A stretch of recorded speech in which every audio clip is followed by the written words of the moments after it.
তা সভাসদগণ, পুজো তো এসে গেল। হ্যাঁ মহারাজ, চারিদিক এখন শুধু শিউলি ফুলের গন্ধে ম ম করছে। মহারাজ, আমি একটা কবিতা লিখেছি। তাহলে আর দেরি করছো কেন? শোনাও শোনাও। আর মাত্র কয়েকটা দিন চলে এসেছে পূজা। স্বর্গ থেকে মর্তধামে আসবেন দশভুজা। নতুন জামা জুতো পরে খাবো দাবো ঘুরবো, কাজকর্ম শিখে তুলে ডানা ছাড়াই উড়বো। দারুণ দারুণ, মনের কথা বলেছো তুমি সভাকবি। তোমার কবিতা আমার প্রাণ ছুঁয়ে নিয়েছে। মহারাজ, পুজোর সময় আমরা তো সবাই পুজোর ভাতা পেয়েছি, কিন্তু আমাদের রাজ্যের অনেক গরিব প্রজা রয়েছে যারা পুজোতে কিছুই কিনতে পারেনি। তাই আমি বলছিলাম কি, এবারে যদি সকল গরিব প্রজাদের কিছু অর্থ দেওয়া হতো তাহলে খুব ভালো হতো। বাহ বাহ বাহ মন্ত্রী, বাহ বাহ, তোমার এই প্রস্তাব আমার মন একেবারে জয় করে নিল। বাবা, এ তো দেখছি ভূতের মুখের আমনাম। এই, থামো গোপাল। মন্ত্রী যে এইরকম নিজের স্বভাব পরিবর্তন করতে পেরেছে, সেটা দেখে আমার খুবই ভালো লাগছে। মহারাজ, আমার কিন্তু একটা খটকা লাগছে।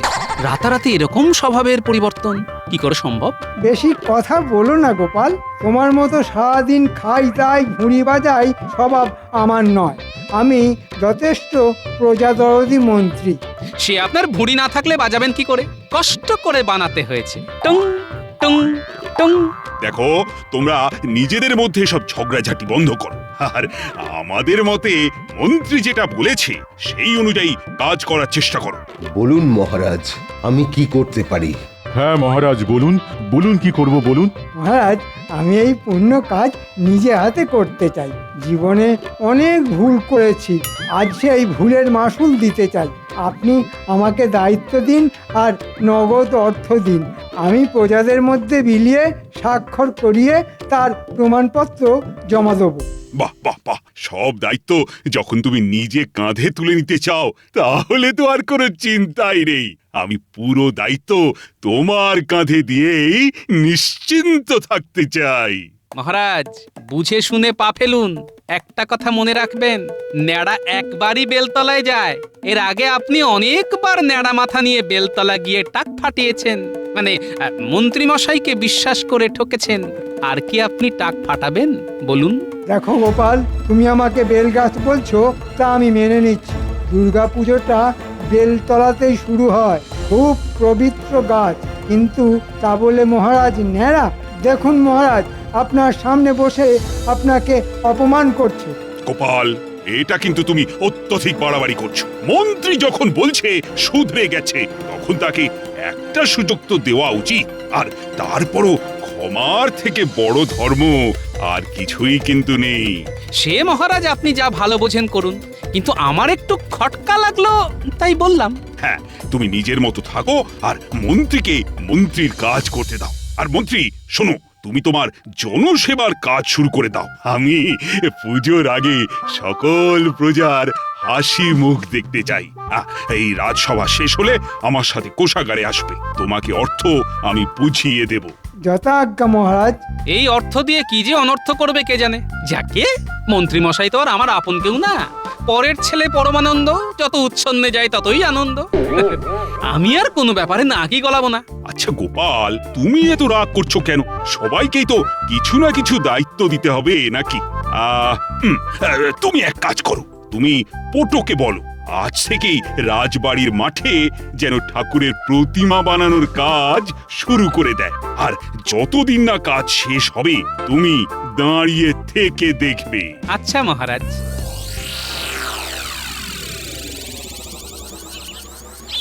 বেটাদের সেই কখন আসতে বলেছি, এক জায়গায় দাঁড়িয়ে দাঁড়িয়ে আমার পায়ে শিকড় গজিয়ে গেল, কিন্তু বেটাদের এখনো কোনো পাত্তাই নেই। তোদের এত আসতে দেরি হলো কেন? হ্যাঁ, আর বলবেন না। ওসব বাজে কথা বাদ দে, এখন আমার কাজের কথা শোন। বলুন বলুন। সামনে তো দুর্গাপুজো। হ্যাঁ, সেই জন্য আমাদের কিছু টাকা পয়সা দেবেন নাকি? ওই নতুন জামা, জুতো, কাপড় এসব কিনবো। সব পাবি, কিন্তু তার আগে রাজ্যবাসীদের টাকা বিলিয়ে দিতে হবে, মহারাজের আদেশ। আপনি ওই রাজ্যবাসীদের অর্থ বিলিয়ে দেবেন? চুপ, যেটা বলছি শোন, আর কাজটা মন দিয়ে কর। আমি টাকা দিচ্ছি না, মহারাজ দিয়েছেন আমার দায়িত্ব বিলিয়ে দেওয়ার, আর সেই সুযোগে কিছু বুঝতেই পারছিস। হ্যাঁ, তা আমাদের কি করতে হবে সেটা খোলসা করে বলুন। শোন, তোরা সকল গরিব দুঃখী প্রজাবাসীদের জন্য দুটো তালিকা বানা। দুটো তালিকা কেন? হ্যাঁ, দুটোই তালিকা হবে, কারণ একটা তালিকাতে শুধু তাদের নাম থাকবে যারা একেবারেই গরিব, কিছুই নেই। আর একটা তালিকাতে তাদের নাম থাকবে যাদের অন্তত জমি, বাড়ি, ধানের গোলা, পুকুর, গরু, বলদ কিছু না কিছু আছে, কিন্তু গরিব। এটা দিয়ে কি হবে মন্ত্রীমশাই? কি হবে সেটা তুই পরে জানতে পারবি। এখন তোদের দুজনকে যেটা করতে বললাম সেটা কর। ঠিক আছে মন্ত্রী মশাই, আমি তাহলে যাদের কিছু আছে বেছে বেছে তাদের নামের তালিকা বানাচ্ছি। আর আমি যাদের কিছুই নেই তাদের নামের একটা তালিকা বানাই। হ্যাঁ, এই তো কি সুন্দর বুঝে গেছিস আমার গোলুমলু বটা ঘটা। আরেকটা প্রশ্ন আছে মন্ত্রী মশাই। আবার কি প্রশ্ন? বলছিলাম কি এই তালিকার মধ্যে আমাদের দুজনের নামও কি ঢুকিয়ে দেব নাকি? মানে আমরাও তো গরিব প্রজা। না না না না, একদম না। তোদের আমি আলাদাভাবে বকশিস দিয়ে পুষিয়ে দেব, তোরা চিন্তা করিস না। এখন যা, তোরা কাজে লেগে পড়। যা যা যা যা।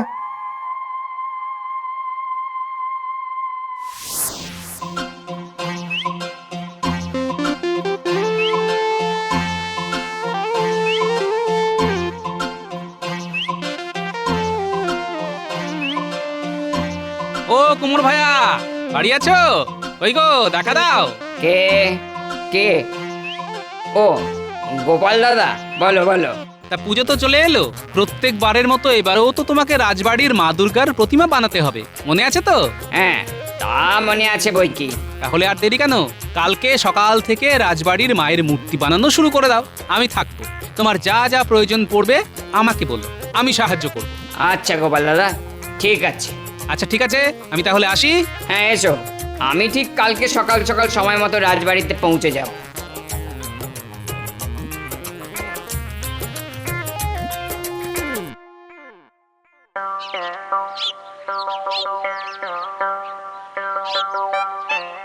বাপ রে বাপ, কি গরম! শরৎকাল না গ্রীষ্মকাল বোঝা মুশকিল, চা দিয়ে একেবারে ফেটে যাচ্ছে। কি গোপাল দাদা, রাজবাড়ির পুজোর কি খবর গো?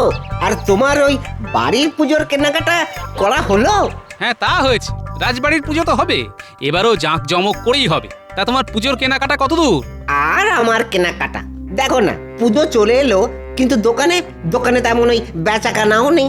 এদিকে ওই কদিন আগে ধার দেনা করে ছোট মেয়েটার বিয়ে দিয়েছিলাম, পাওনাদাররা তো ওই রোজ এসে তাগাদা দিয়ে যায়। আমি যা কষ্টে আছি গোপাল দাদা, তোমায় কি বলবো। মনে হচ্ছে একমাত্র ওই পুকুরটাও বেচে দিতে হবে। আর তোমার কোনো চিন্তা নেই, মহারাজ পুজোতে সব গরিব প্রজাদের জন্য অর্থ দেওয়ার বন্দোবস্ত করেছেন। আমাদের মন্ত্রী মশাই সবাইকে দায়িত্ব নিয়ে অর্থ দান করবেন, তোমার ধারও শোধ হয়ে যাবে, আর পুকুরও বেচতে হবে না। তাহলে তো খুবই ভালো হয় গোপাল দাদা, খুবই ভালো হয়। জয় মহারাজের জয়।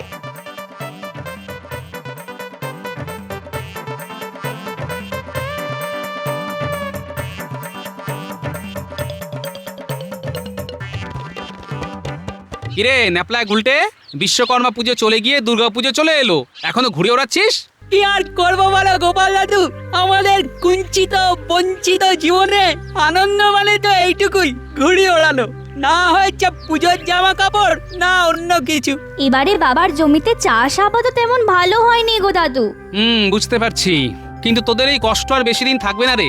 মহারাজ সব গরিব প্রজাদের অর্থ দিচ্ছেন, তোদের বাবাও পাবে। তারপরে সেই দিয়ে পুজোতে নতুন জামা কাপড় পরবি, হই হুল্লোড় করবি, রাজবাড়ির পুজোতে ভোগের প্রসাদ খাবি। কি মজা, কি মজা!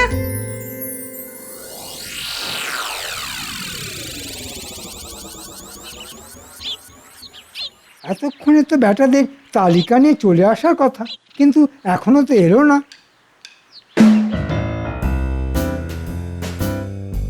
এই তো জেরামানিক চলে এসেছে। আমরা কখনো কথার খেলাপ করি না।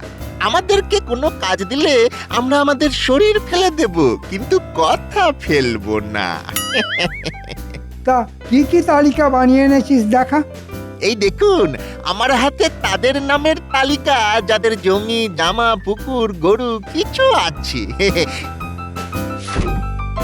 এই যেমন ধরুন প্রথমেই পুটির বাবা, খুব গরিব, ধার দেনা করে এবারে বীজ ধান বপন করেছিল, কিন্তু চাষাবাদ তেমন হয়নি, তাই মহাজনের ধার শোধ করার জন্য জমি বিক্রি করা ছাড়া আর কোনো উপায় নেই। এরপরে দেখছি তো ভোলা ময়রার নাম। হ্যাঁ, ভোলার দোকান তেমন চলছে না, তাছাড়া কদিন আগে ছোট মেয়ের বিয়ে দিয়েছে ধার করে। ধার শোধ হয়নি, কিন্তু কিন্তু একটা পুকুর আছে। হ্যাঁ, চমৎকার! তার মানে তোর তালিকায় সব এরকমই নামের হিসেব। একদম পুরো গবেষণা করে তালিকা বানিয়েছি। বাড়ি বাড়ি ঘুরেছি, লোকজনকে জিজ্ঞাসা করেছি। আর ঘটা, তোর তালিকা দেখি। আমার তালিকায় শুধু ওই হতদরিদ্র লোকেদের নাম। তিন কুলে কেউ নেই, টাকা কড়িও নেই, দিন আনে আর দিন খায়। ঠিক আছে ঠিক আছে, বুঝে গেছি। এদের নিয়ে আমার বেশি মাথা ব্যথা নেই। আচ্ছা, এক কাজ কর, কালকে সকালে আমার বাড়ি থেকে কিছুটা দূরে যে বটগাছ আছে সেখানে এই তালিকা অনুযায়ী সব গরিব প্রজাদের আসতে বল। আর যাদের জমি জমা সম্পত্তি কিছু আছে তাদেরকে ওই সম্পত্তি দলিলপত্র নিয়ে আসতে বলবি, আর যাদের কিছুই নেই তাদের খালি হাতে। ঠিক আছে? আচ্ছা মন্ত্রী মশাই। আর হ্যাঁ, সকালে আমি ঘোষককে দিয়ে ঘোষণা করাবো, ঘোষণা শুনেই যেন সবাই চলে আসে। যে আসবে না সে কিছুই পাবে না। আচ্ছা আচ্ছা মন্ত্রী মশাই। যাই, আমিও কাজ গুছোতে শুরু করি। মহারাজের দেওয়া অর্থগুলো তালিকা অনুযায়ী সাজিয়ে ফেলি।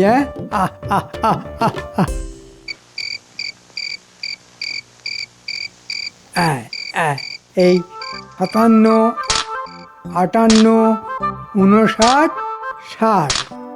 এই তখন থেকে মোহরের হিসেব করছো? মহারাজ এত টাকা পয়সা তো দিলেন, কিন্তু আমার শাড়ি গয়না কখন হবে? হবে গিন্নি, হবে, সব হবে। তোমাকে রত্ন দিয়ে ভরিয়ে দেব, তুমি যত্ন করে পড়বে। এই মৌকায় ফোকটসে যা কামিয়ে নিলাম না, এখন আগামী 10 বছর পুজোতে তোমাকে শাড়ি গয়না কিনে দেওয়ার জন্যে কোনো চিন্তাই করতে হবে না। বেশ বেশ, তোমার এই সুবুদ্ধি, এর মানে কুট বুদ্ধি মাথায় এসেছে, এটা দেখেও ভালো লাগছে।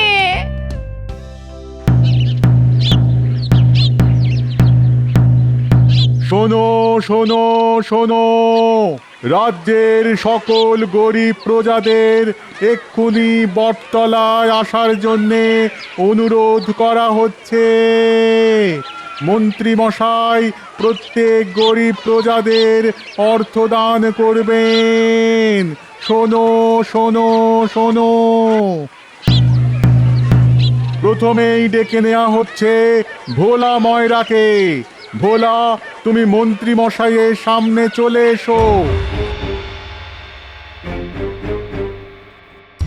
তা ভোলা, শুনলাম তোমার অনেক কষ্ট দুঃখ ধার দেনা, তাই আমি তোমাকে অর্থ দান করব। আমি তো শুনলাম মহারাজ দান করছেন। মহারাজকে তো আমি রাজি করালাম, সব দায়িত্বই আমার। তুমি শুধু তোমার ওই পুকুরের দলিলটা দাও, এখানে টিপ স্বাক্ষর করো আর মোহরের থলে নিয়ে যাও। একটা কথা মনে রাখবে, কিছু পেতে হলে কিছু দিতে হয়। কি আর করা যাবে, একটা ধার তো মিটবে। জয় মন্ত্রী মশাইয়ের জয়। এরপরে আসবে পুটির বাবা।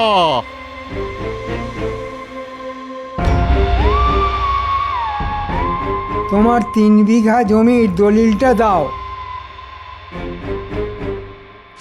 হ্যাঁ, এখানে স্বাক্ষর করো। আর এই নাও তোমার উপহার স্বরূপ অর্থ। খুব উপকার হলো মন্ত্রীমশাই, এবার আমার মহাজনের কাছে ধারটা মিটবে। এরপর ডেকে নেওয়া হচ্ছে রামুকে।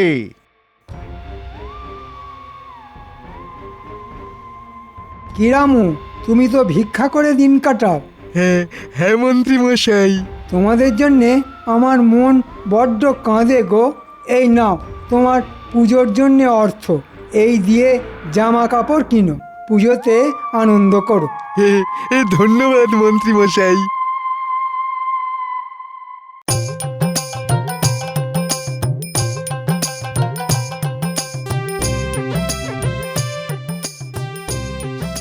তা কতদিনে তোমার ঠাকুর বানানো হয়ে যাবে? হ্যাঁ এই তো গোপাল দাদা, চোখ আঁকা হয়ে গেছে, আর টুকটাক একটু সাজানোর কাজ বাকি। মহালয়ার আগেই ঠাকুর বানানো হয়ে যাবে। বাহ, তাহলে তো ভালো কথা। ঠিক আছে, মন দিয়ে কাজ করো। বেশ বেলা হলো, যাই আমি একটু খেয়ে আসি। হ্যাঁ গোপাল দাদা যাও, আমিও একটু পরে খেতে যাব।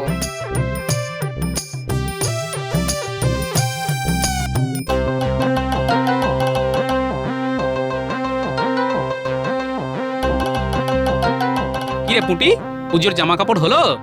আর কিভাবে হবে বলো দাদু? মন্ত্রী মশাই তো টাকা দিল, কিন্তু বাবার কাছ থেকে চাষের জমিটা নিয়ে নিল। বাবা ওই টাকা দিয়ে মহাজনের ধার মেটালো। ও এই ব্যাপার, আমি জানতাম মন্ত্রীমশাই কিছু না কিছু দুষ্কর্ম করবেনই, অর্থ নিয়ে অনর্থ করে ছাড়ছেন না।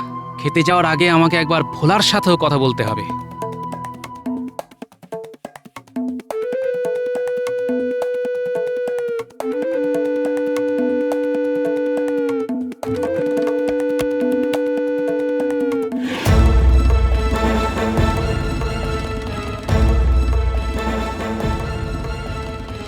কি গো ভোলা, কি খবর?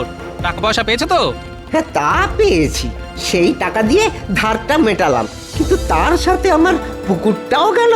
হ্যাঁ সে কি গো ভোলা? হ্যাঁ গোপাল দাদা, মন্ত্রীমশাই তো বললেন কিছু পেতে হলে কিছু দিতে হয়। এমনিতেও ওই পানা পুকুর বেচতে গেলে অনেক ঘুরতে হতো। যাই হোক, ধারটা তো মিটলো, পুজোর জামা কাপড় নাই বা জুটলো। এ কি কথা? মহারাজ তো সব প্রজাদের হাসি মুখ দেখার জন্য কোষাগার ফাঁকা করে অর্থ বিলিয়ে দিলেন, আর তোমরা পুজোর সময় ছল ছল চোখে ঠাকুর দেখবে? না, আমাকে এক্ষুনি খবরটা মহারাজকে জানাতে হবে। খাওয়া দাওয়া পরে হবে।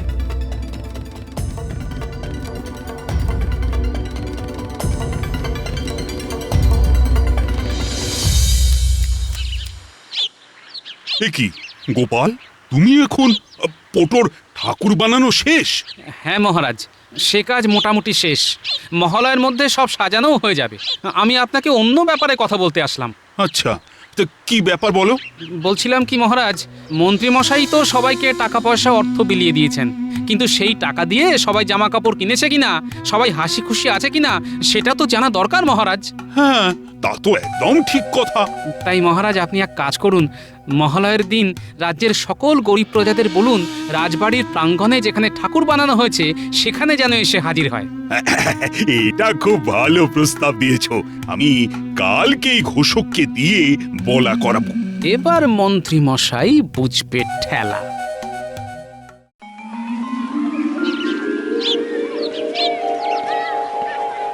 মহারাজ, খামোকা আবার সবাইকে ডাকার কি দরকার? আমি তো সবাইকেই অর্থ দিয়েছি, ওরা পোশাক কিনলো কি না কিনলো আমাদের জন্য কি লাভ? না না না, আমি চাই সকল প্রজা হাসি মুখে পুজো দেখুক। তাই তারা অর্থ পেয়ে সত্যি কতটা খুশি আছে সেটা তো জানা দরকার। এই মরেছি, যদি আমার এই বাগিয়ে নেওয়ার ব্যাপারটা ফাঁস হয়ে যায় তাহলে কেলেঙ্কারি হয়ে যাবে। না, কিছু ভুজুং ভাজুং দিয়ে মহারাজকে গলাতে হবে। ওই তো মহারাজ, সবাই এসে গেছে।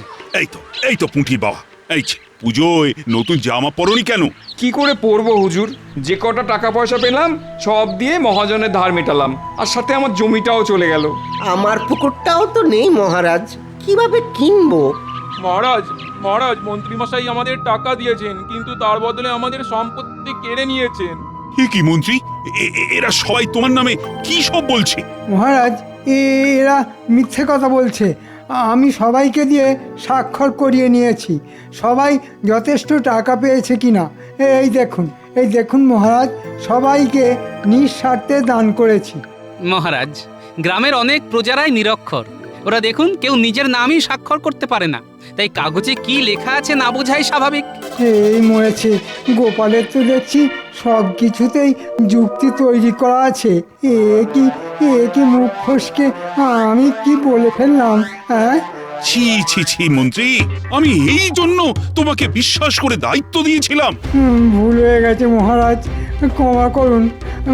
মানে মহারাজ, আমি ভিখারি বলে আমার কাছে কিছু নেই, তাই আমাকে মন্ত্রীমশাই কম অর্থ দিয়েছে। হ্যাঁ, এটা আমি ভোলার কাছ থেকে জানতে পেরেছি। আমি পেয়েছি 10 মোহর, আর ভোলা পুকুর দিয়েছে বলে 50 মোহর। হ্যাঁ সেনাপতি, তুমি এক্ষুনি মন্ত্রীর বাড়িতে যা যা টাকা পয়সা আছে সব কেড়ে নাও, আর মন্ত্রীর সব রাজকীয় পোশাকও কেড়ে নাও, আর সব অর্থ আমাদের প্রজাদের বিলিয়ে দাও। জয় মহারাজ জয় জয় মহারাজের জয়। মহারাজ, এটা করবেন না, এটা করবেন না, আমার মান সম্মান ধুলোয় মিশে যাবে। দাঁড়ান মন্ত্রী মশাই, দাঁড়ান বলছি, দাঁড়ান। সত্যি গোপাল, আজ তুমি আমার চোখ খুলে দিলে, নইলে সব অর্থ দিয়ে মন্ত্রী অনর্থ করে ফেলতো। এই সবাই বলো, জয় গোপালের জয়, জয় গোপালের জয়। আমার জয়ধ্বনি না দিয়ে মা দুর্গার জয়ধ্বনি দিন। জয় মা দুর্গা, জয় মা দুর্গা, জয় মা দুর্গা। জয় মা দুর্গা। ওরে বাবা রে, হ্যাঁ হ্যাঁ, ওরে বাবা রে, মরে যাবো রে।